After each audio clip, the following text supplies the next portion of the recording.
Warahmatullahi wabarakatuh. Selamat pagi, salam sejahtera untuk kita semua.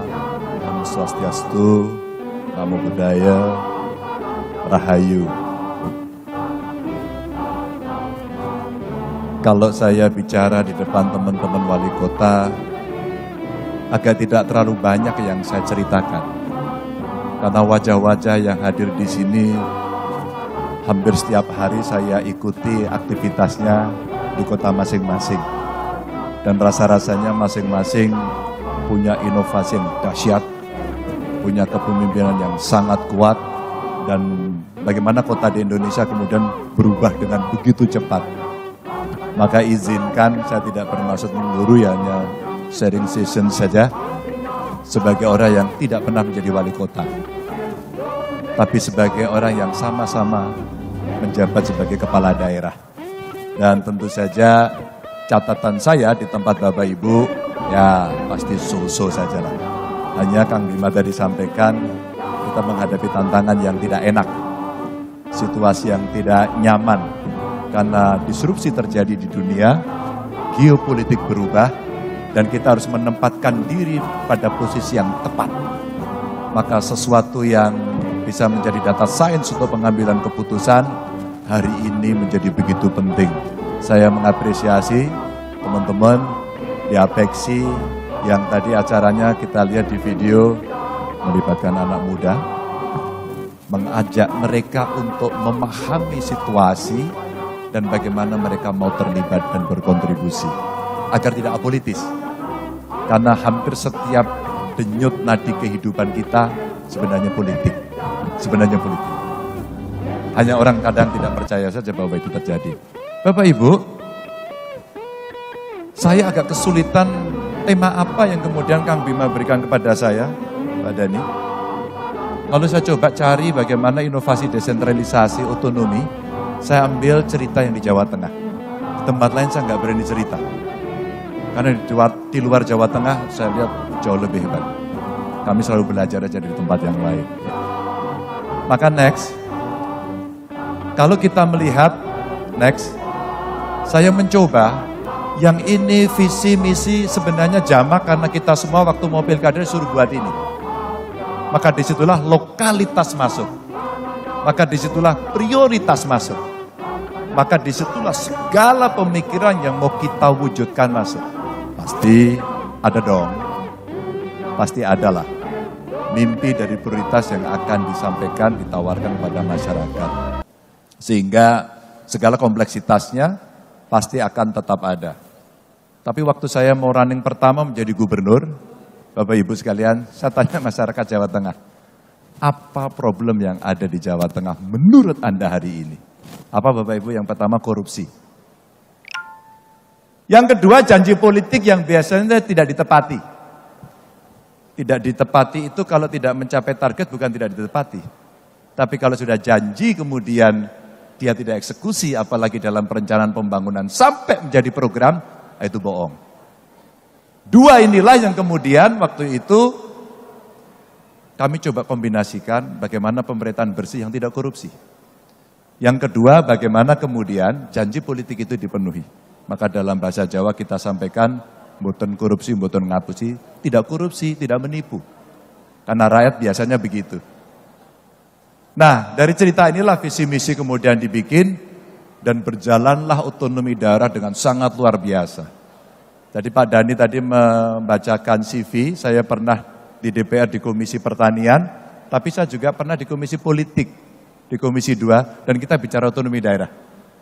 Dengan segala tetek bengeknya, dengan segala perkembangannya, mulai dari Undang-Undang tahun 99, direvisi 2004 dan seterusnya. Lanjut.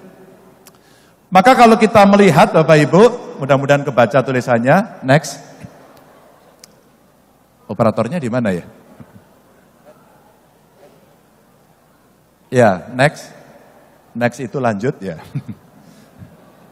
Bapak Ibu, waktu itu saya mencoba memahami beberapa persoalan yang ada di masyarakat. Pak Ganjar kalau saya usul kok nggak bisa masuk? Mari kita cek diri kita sendiri.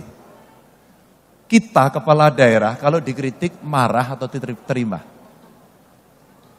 kita, gubernur, wali kota, kalau mau mendengarkan suara masyarakatnya, mereka kita suruh datang ke tempat kita, atau kita berikan fasilitas agar mereka bisa melaporkan.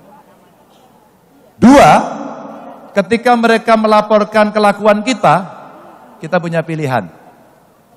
Kita diam, karena kita marah, karena tidak mau dikritik, atau kita mau bereaksi, karena itu komplain yang muncul di masyarakat. Bapak Ibu, yang diminta masyarakat kemudian apa? Saya hanya minta dua, Pak. Pemerintahnya bersih dan melayani.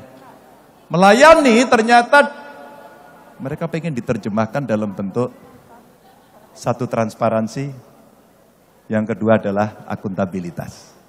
Silakan cek, bener apa enggak. Saya kaget sekali Kang Bima, kemarin saya datang ke salah satu kabupaten di Rembang. Saya dialog dengan siswa. Saya bilang, akses pendidikan itu dipermudah. Bonus demografi sudah terjadi di Jawa Tengah. 13 tahun ke depan, kita akan memanfaatkan situasi ini. Apakah kita berhasil atau gagal? Tiongkok tahun 90 mendapatkan bonus demografi. Hari ini dia mendapatkan situasi itu karena investasi di pendidikannya tinggi sekali. Saya mau cerita aja. Tapi dalam dunia pendidikan kita, ada saja perilaku yang katanya itu biasa. Apa? Pungli. Dalam sebuah dialog saya sampaikan, sekolah di mana? SMA, negeri. Bayar enggak sekolahnya? Enggak, Pak. Enggak bayar kami, Pak. Tapi seragamnya bayar. Oh iya, kalau seragam mesti beli. Tapi SPP enggak bayar kah? Enggak. Uang gedung enggak ada, Pak. Kamu? Enggak ada, Pak. Kamu? Enggak ada, Pak. Kamu? Ada, Pak. Apa katanya?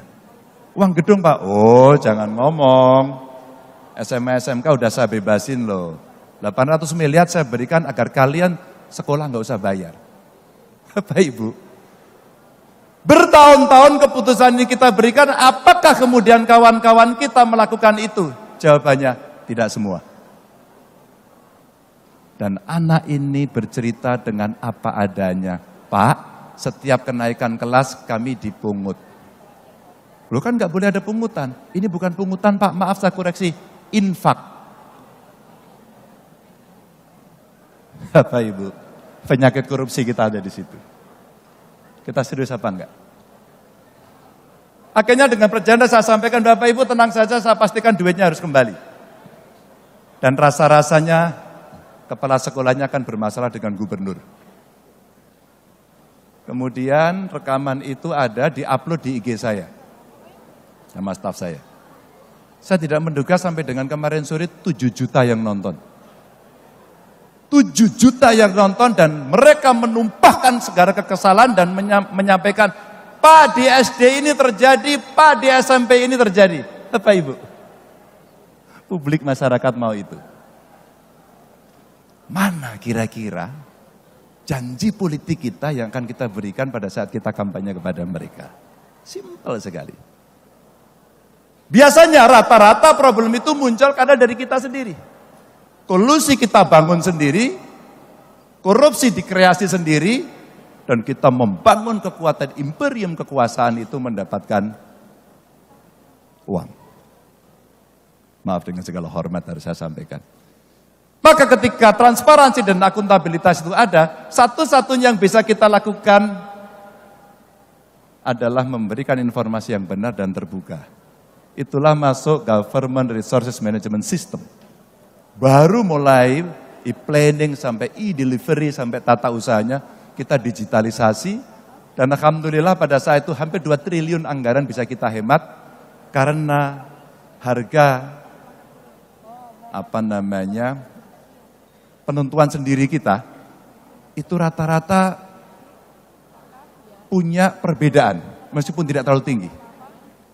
Sama-sama kertas, dinas A dengan dinas B itu harganya bisa beda. Saya tidak mengerti. 2.000-an kurang lebih nomenklatur yang sama Bapak Ibu. Kapan kita akan membersihkan? Ini sekedar berbagi cerita. Itu problem sistematik yang kemudian muncul mulai dari e-planning sampai delivery. Kemudian kita buatlah sistem itu dan Masing-masing kemudian kita dorong apa yang bisa teman-teman lakukan ketika dinas atau sektornya mesti merespon persoalan masyarakat. Alhamdulillah ini menarik sekali. Inilah yang kemudian menjadi inovasi yang berkembang luar biasa dari kawan-kawan ASN yang punya integritas dan komitmen tinggi. Muncullah bank inovasi karena setiap kali komplain publik masuk dalam dashboard saya. Setiap kali respon tidak diberikan, maka dia akan kasih alert ke saya. Maksimum 1 kali 24 jam mesti ada responnya. Kalau tidak, kepala sekolah, kepala dinas, atau siapapun yang bertanggung jawab, pasti punya masalah. Saya tidak menduga kejadian anak sekolah itu, kepala dinasnya saya suruh ngecek, keputusan kepala dinasnya, Pak kita bina dulu Pak, kita tarik dia dari jabatan kepala sekolah. Dan hari ini menggemparkan. Hanya cerita kecil dari pengakuan seorang siswa. Apa yang saya lakukan pada siswanya? Lindungi siswanya sekarang juga. Jangan sampai cerita dia kemudian gurunya ngamuk sama muridnya. Itu biasa yang terjadi. Bapak Ibu, ini segar cerita saja. Maka mulai penurunan AKI AKB punya inovasi, mengintip orang hamil, nginceng wong meteng dalam bahasa kami, mengintip orang hamil selalu peduli pada ibu hamil. Pak Presiden menyampaikan stunting harus beres. Buat saya bukan stuntingnya, ditarik dari awal, pranikah, begitu mereka menikah, kemudian dia punya anak, kemudian sampai balita dia selesai. Satu paket pekerjaan yang kemudian mesti kita libatkan lebih banyak orang. Ini inovasi-inovasi yang kemudian muncul. Termasuk tadi, bagaimana perhatian kepada ibu anak, bagaimana lebih banyak mendengarkan apa-apa yang menjadi suara masyarakat, dan kemudian kita berikan aplikasi yang memudahkan mereka. Dan kita menjaga perasaan kita untuk tidak tersinggung kalau kemudian masyarakat protes sama kita. Ya seperti saatnya biasanya kalau mau pemilihan orang mendekati dengan senyum yang lebar. Begitu terpilih, kecutnya kadang-kadang terlalu lebar gitu ya, kurang senyum. Bapak Ibu, dan di sebelah kiri kemudian bagian dari apa-apa yang dikerjakan oleh teman-teman. Next, saya mau agak cepat. Lanjut. Maka kami mencoba bertanya kepada Kemdagri. Pak Menteri Dalam Negeri, tolong dong Pak, kami dikoreksi. Kalau kemudian dengan seluruh indikator ini harus saya kerjakan, kalau ada yang kurang, apa sih Pak yang harus kami lakukan? Maka mulai bagaimana fungsi pemerintahan bisa berjalan, biasanya di Kemdagri pakai scoring. Kalau 70% skornya udah bagus belum? Oh berarti udah bagus Pak, oh lolos. Ini angka-angka saja Pak. Lanjut. Oh berarti 70, lolos. Lolos bro, tenang aja, kamu perform. Atau barangkali perbandingan capaian fungsinya. Kalau sangat tinggi, kamu naik kelas gak? Oh dari 16 ke 20 kamu naik, lolos. Yang tinggi 5,6, lolos. Oh yang sedang sudah geser ke tinggi, bagus. Maka saya apresiasi teman-teman kepala dinasnya. Anda the best. Kalimat sederhana itu ternyata membuat mereka oke. Kalau di WA Group biasanya hanya saya kasih jempol merah putih. Makasih Pak Gub, makasih. Berarti saya oke Pak ya? Oke, jalan terus. Tapi kamu mesti inovasi. Lanjut.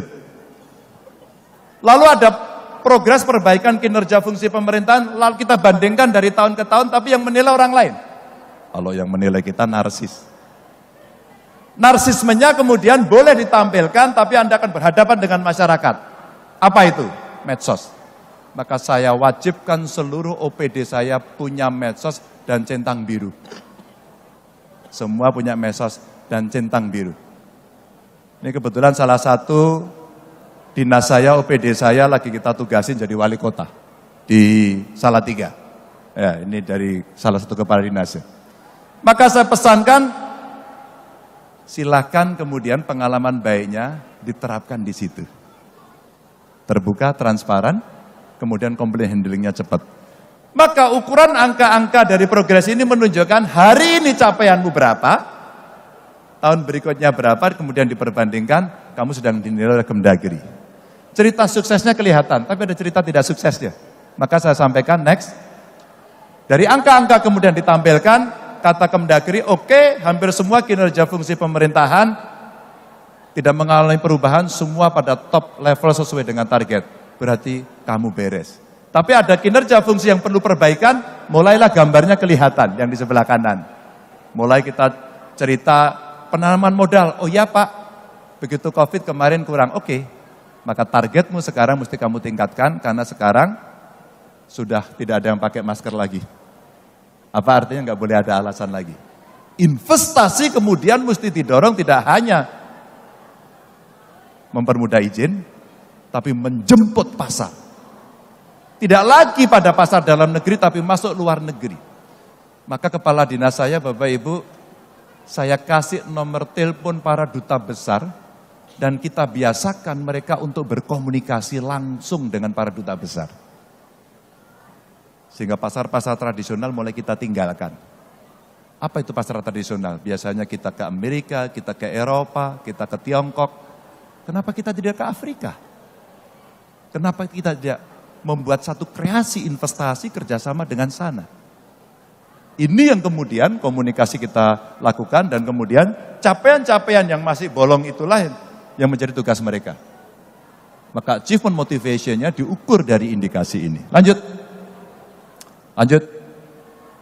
Maka kemudian angka-angka ini, garis-garis ini menunjukkan, gak usah dibaca jelimet-jelimet Bapak Ibu, tenang saja. Sambil mohon maaf, silakan barungkonya dicoba dulu Pak. Agak manis sih itu, tapi gak apa-apa. Nanti setelah dari Makassar, gak usah makan gula lagi. Tapi hari ini boleh. Barungko itu makanan yang paling saya suka. Yang paling saya suka. Jadi kalau kesini saya cari barungko dulu Pak. Maaf Pak, hampir 5 tahun lebih saya dikasih gelar Daeng Manabah. Jadi hari ini saya jadi orang Makassar. Bapak Ibu, ini ceritanya. Pertumbuhan ekonomi rata-rata ternyata mengikuti apa yang terjadi wave-nya dari pusat. Tapi kita ngikuti terus. Peran para wali kota, para bupati menurut saya luar biasa. Nah, kalau ada gubernur ngomong, itu kerja saya, bohong. Bohong. Gubernur itu wilayahnya di tengah. Maka kalau saya mengatakan gubernur itu like a bridge. Di bawah ada kawan-kawan bupati wali kota, di atas ada presiden. Maka segala sesuatu yang tidak pernah bisa selesaikan, maka gubernur yang harus menyelesaikan. Sebuah kejadian menimpa Jawa Tengah. Kejadian menjadi viral di mana-mana, karena saya menjadi tertuduh utama. Pembuatan bendungan bener di Purworejo, yang kemudian menjadi terkenal dengan kasus Wadas. Dan itu menjadi stempel hitam. Satu aja saya bilang sama kawan-kawan saya, biasalah menghadapi persoalan. Jangan lari dari persoalan. Begitu persoalan itu muncul, sebuah ketakutan. Kadesnya tinggi. Bupatinya saya telepon, bro, kenapa ini? Anu Pak Ganjar, itu ada persoalan. Iya, tapi siapa yang harus menghadapi langsung? Ini proyek punya pemerintah pusat. Dari PUPR, Balai Besar. Ini bendungan nanti tertinggi.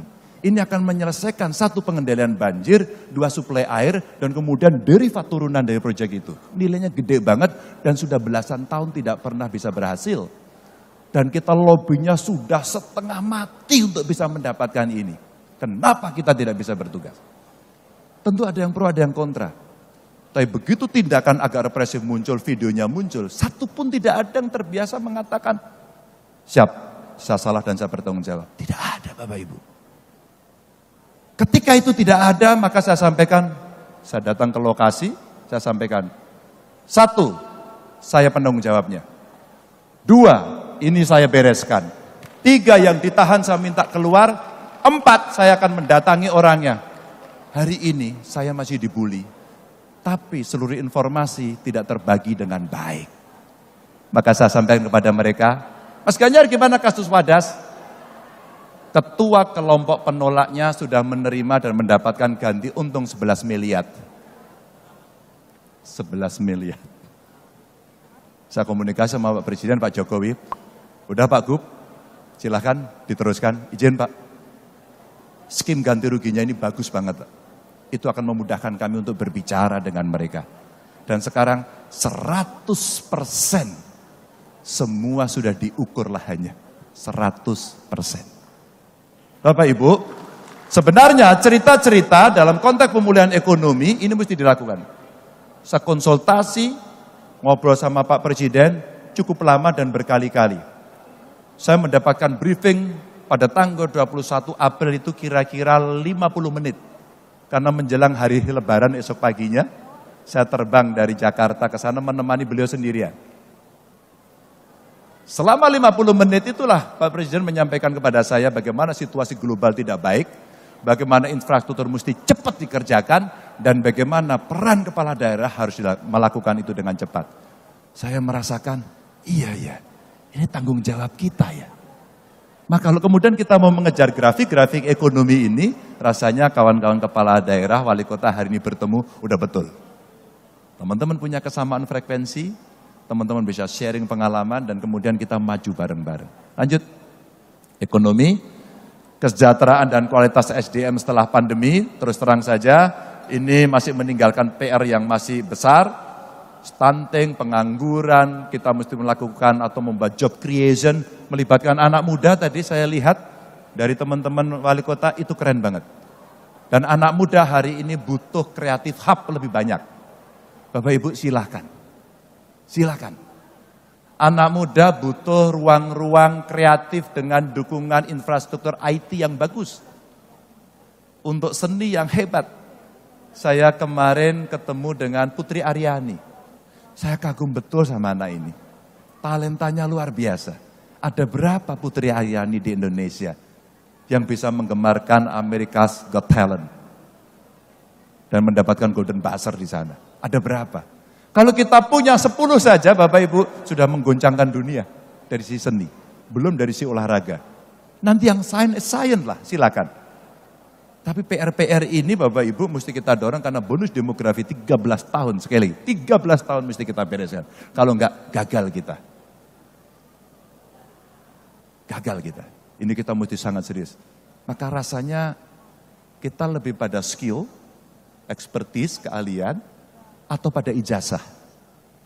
Bapak Ibu, pada titik ini suka tidak suka, mau tidak mau mesti direform betul. Harus direform. Kita menyesuaikan sama perkembangan zaman yang membutuhkan tenaga itu. Dan kalau kita kelebihan, nggak apa-apa kita ekspor, tapi mesti skilled labor. Bukannya unskilled. Ini soal bonus demografi dan bagaimana menjaga kualitas SDM kita. Lanjut. Serapan tenaga kerja tadi dan kelayakan upah ini berimbang mengikuti pekerjaan, tapi ukurannya satu, berapa kinerja yang bisa kita lakukan dan berapa keterampilan yang dibuat. Maka ketika Pak Presiden memerintahkan saya, Pak Gubernur di Jawa Tengah ada nggak tempat yang bisa kita jadikan sebagai sebuah contoh? Jadilah Batang. Kawasan industri Batang, kita kompetisi dengan Vietnam, 9 bulan kita kerjakan bisa dengan cepat. Tapi Pak Presiden izin ini akan ada problem SDM. Maka kita buatkan vocational school di sana dan kita siapkan mereka nanti untuk masuk ke kawasan ini. Bapak Ibu, sebenarnya simpel tapi kita butuh contoh. Kalau nggak ada contohnya, seeing is believing. Nggak ada contohnya dia nggak mau melakukan. Lanjut. Kapasitas Pemdanya lanjut aja, ini soal pajak, penarikan dan berikutnya. Nah, berikutnya ketika kemudian kemampuan tidak sama, maka mau tidak mau pemerintah mesti melakukan intervensi, itulah subsidi. Dan hari ini problem besar kita ketika kita punya problem El Nino, lalu nanti problem pangan. Sayang, saya sampaikan pada DPR RI, ini ada anggota DPR RI juga di sini, tapi komisinya sayang tidak di komisi 4. Saya sampaikan Pak, pupuk kita subsidinya jangan dipotong. Hari ini petani sekarang mengalami kesulitan itu semua. Hampir sekali saya kira di tempat Bapak Ibu juga. Tapi karena kota tidak banyak pertaniannya, maka banyak sekali hari ini yang tidak bisa tercover. Saya sampaikan waktu itu, mungkin Bapak Ibu melihat fotonya, ada Pak Jokowi, ada saya, ada Pak Prabowo di tengah sawah. Orang bilang itu bicara politik, padahal iya. Politik pertanian maksudnya, ada Pak Sarul juga di sana. Dan kita bicara bagaimana soal pupuk kita selesaikan. Pak Presiden bilang, itu loh Pak Gubernur, maka PIM-nya di Aceh kita hidupkan lagi. Bapak Ibu, ini problem serius yang hari ini muncul. Subsidi antara lain untuk pendidikan, untuk kesehatan, untuk pertanian, suka tidak suka, mau tidak mau. Maka saya sampaikan, kalau kemudian kita mau membuat prioritas belanja untuk subsidi, yuk kita dorong yuk. Yang pertanian kita berikan fasilitasnya, tapi ya sapotran kita jaga, tapi ya achievement-nya kita dorong. Saya bayangkan, oh IPB, Institut Pertanian. Pak, saya mau sawah kita itu kalau ditanami padi minimum harus 7 ton. Bagaimana caranya? Ilmunya di kalian, saprotannya dari kami, modernisasinya dari kami, off-takernya Bulog, dan seterusnya. Masa kita kalah sama Thailand? Tugasin aja, ada BRIN, ada kampus, ada perusahaan, tugasi. Dan ini pekerjaan pertanian semusim. 3 bulan sudah cukup. Maka kalau 2 kali saja dalam 1 tahun sebenarnya sudah ada hasilnya. Bapak Ibu, ini menggandengkan. Lanjut. Terus, nah ini. Yang sifatnya lokal sudah. Tapi Bapak Ibu, di luaran ngeri sekali. Saya yang tidak terbaca, saya mau bacakan saja. Biar Bapak Ibu agak enak nanti coba membaca. Yang kuning-kuning itu ada masalah di bagian utara bumi ini. Mana itu? Rusia, Ukraina. Oke, itu ada masalah. Yang hijau-hijau itu adalah negara OPEC, di mana mereka memproduksi minyak dan energi menjadi perusahaan besar. Renewable energy kita belum jalan. Green energy, blue energy, ya belum berjalan. Mohon maaf. Dan kita skornya masih sangat rendah. Tapi kita punya peluang. Maka saya katakan hilirisasi dari industri, termasuk yang di Batang itu adalah teknologi baterai. Nikelnya kita punya, saya kira tempatnya di Sulawesi, yang paling banyak. Hilirisasinya belum, SDN-nya belum, tapi kalau buat baterai, masih ada komponen yang belum kita dapat. Maka Pak Presiden kemarin ke Australia menemukan itu.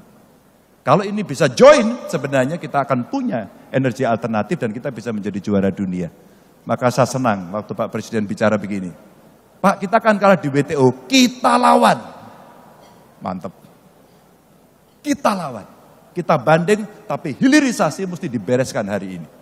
Mesti dibereskan hari ini, enggak bisa menunggu. Sama dengan infrastruktur, makin ditunda harga tanah makin mahal. Maka indeks dari tekanan rantai pasok global pada saat terjadi COVID goyang semuanya. Semua goyang. Saya punya petani porang, sekarang nggak bisa ekspor. Terus kemudian sarang burung walet hari ini terhenti. Ya masih ada, tapi belum bisa semua. Furniture kita baru mulai menggeliat, Bapak Ibu. Maka market baru mesti kita ciptakan. Itulah yang saya bilang tidak lagi masuk pada pasar tradisional, tapi menciptakan tempat-tempat yang baru. Lanjut. Ini disrupsi rantai global. Dan ketidakpastiannya masih kelihatan. Maka kalau kita lihat dari indeks mulai dulu tahun 90-an ada perang Teluk, kemudian resesi di Amerika Serikat setelah 9 September, terus kemudian ada perang Irak dan kemudian pandemi SARS waktu itu, SARS dulu ya.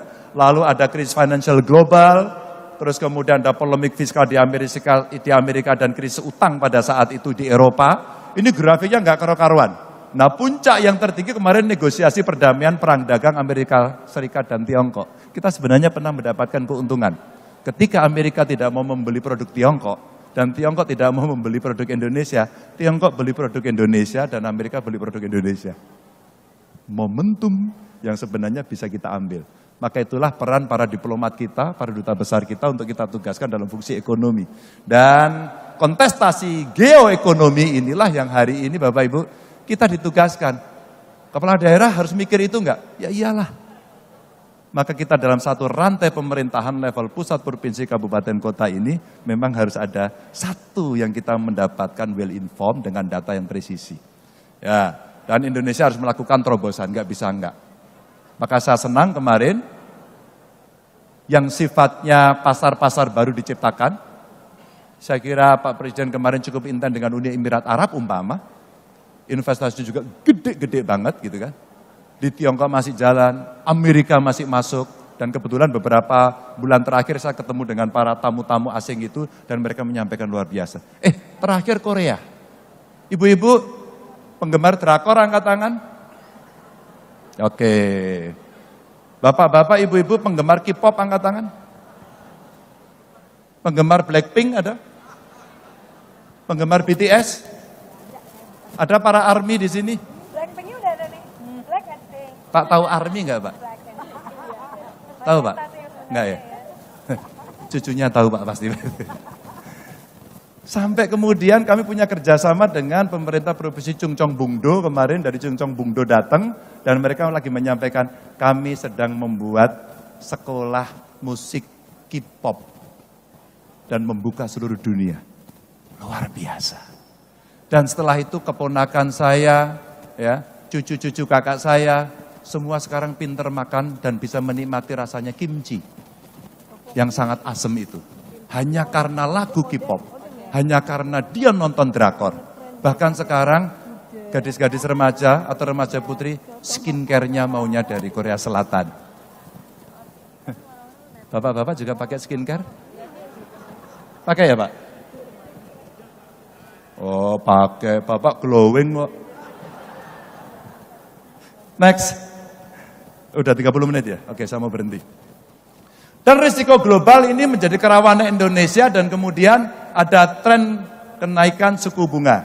Ya, ini terjadi di beberapa negara, ada di Amerika Serikat dan krisis yang ada di Eropa. Hari ini Perancis Bapak Ibu lagi bergolak, dibakar-bakar di sana. NATO sekarang lagi sibuk karena ada perang Ukraina, semua membantu di sana, ada harga diri. Sementara Putin masih kuat. Jadi dunia sedang bergolak. Amerika perang dagangnya sama Tiongkok belum berhenti sampai ini. Maka Indonesia mau apa? Satu, kita punya pasar dalam negeri.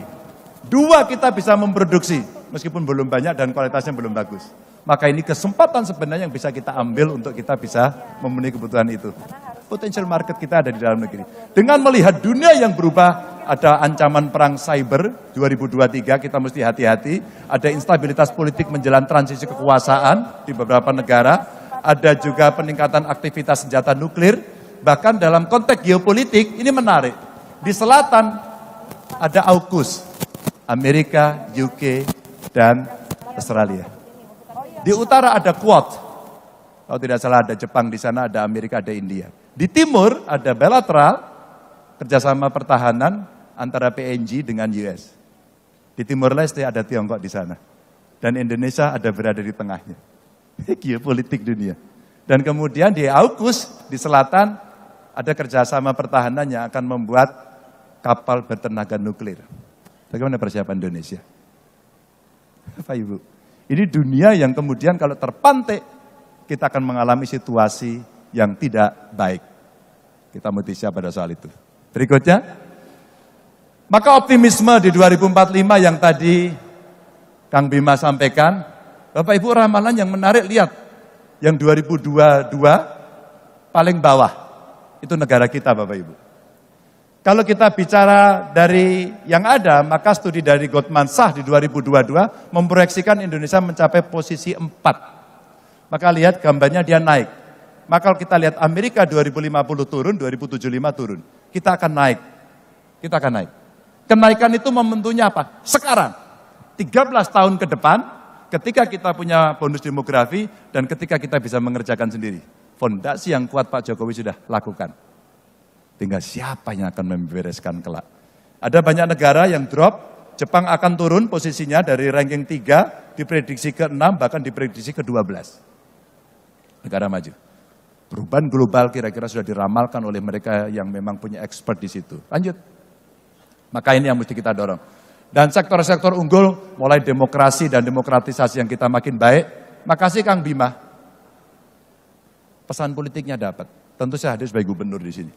Tapi saya senang karena kemudian kita tidak lagi membentur-benturkan. Ingat, pemilihan kita, bapak-bapak, ibu-ibu wali kota, gubernur, presiden, itu setiap 5 tahun sekali dan hanya bisa 2 kali, nggak bisa ditambah. Yang bisa ditambah kira-kira kades. Ada yang mau 3 kali? Maaf, tidak bisa. Kecuali Bapak Ibu berpindah ke tempat yang lebih tinggi. Seperti pengalamannya Pak Jokowi jadi wali kota, gubernur, kemudian presiden. Dan hanya Pak Jokowi yang punya pengalaman itu. Tapi dengan posisi seperti itu, demokrasi yang lebih baik tadi, statementnya di beliau berdua tadi bagus. Kita ciptakan yang dingin-dingin saja. Kita udah punya pengalaman. Jangan sampai terjadi pembelahan sosial. Jangan sampai kemudian hoaxnya bertebaran. Dan kita berkelahi habis-habisan dengan saudara kita sendiri. Udah deh. Dengan segala hormat saya sama Pak Prabowo, saya pernah menjadi jurkamnya beliau. ketika Mega Prabowo, kami kalah. Pada saat kemudian harus bertanding, Pak Jokowi dengan Pak Prabowo, 2 kali saya menjadi jurukamnya Pak Jokowi dan menang. Dan kami berkomunikasi sampai dengan hari ini baik-baik saja, maka di Kebumen foto kami bertiga tersebar dan kami bercanda. Bahkan videonya Pak Prabowo ngangkat tangan saya dan kami bercanda. Dengan Mas Anies, teman saya saat kuliah. Kami berteman lama sekali. Maka kalau ledek-ledekan, kita ledek-ledekan gaya mahasiswa waktu di UGM dulu. Asik-asik aja kan? Dan waktu naik haji kemarin kami bareng-bareng satu hotel, tiap hari makan sarapan bareng, kita bercanda sekali. Apa yang mau kita sakiti dari kawan-kawan kita? Apakah yang sakit nanti tidak masyarakatnya? Tidak bangsa dan negaranya. Padahal tantangannya demokratisasi, transformasi digital yang belum tuntas, kecepatan infrastruktur teknologi informasi kita masih sangat lambat, dan kemudian di remote area belum bisa mengakses, sementara anak-anak muda yang tadi Kang Bima kumpulkan tadi, dia butuh itu untuk dia bisa mengembangkan seluruh potensinya. Apakah tidak itu yang lebih baik kita pikir? Karena kontestasi 5 tahunan itu adalah loyalitas 5 tahunan. Besok kita akan berjumpa lagi atau kita akan lawan lagi. Apa yang terjadi? Pak Prabowo dan Mas Sandi ikut dalam pemerintahannya Pak Jokowi, dan kita harusnya berpikir itulah damai, itulah peace, itulah kita mesti membangun yang ada. Sedangkan kita ditantang pada ekonomi hijau dan ekonomi biru yang kemudian kita harapkan kita bisa naik karena skor kita masih rendah. Mudah-mudahan cukup menjelaskan agar kita bisa bersikap dalam persatuan Indonesia. Assalamualaikum warahmatullahi wabarakatuh.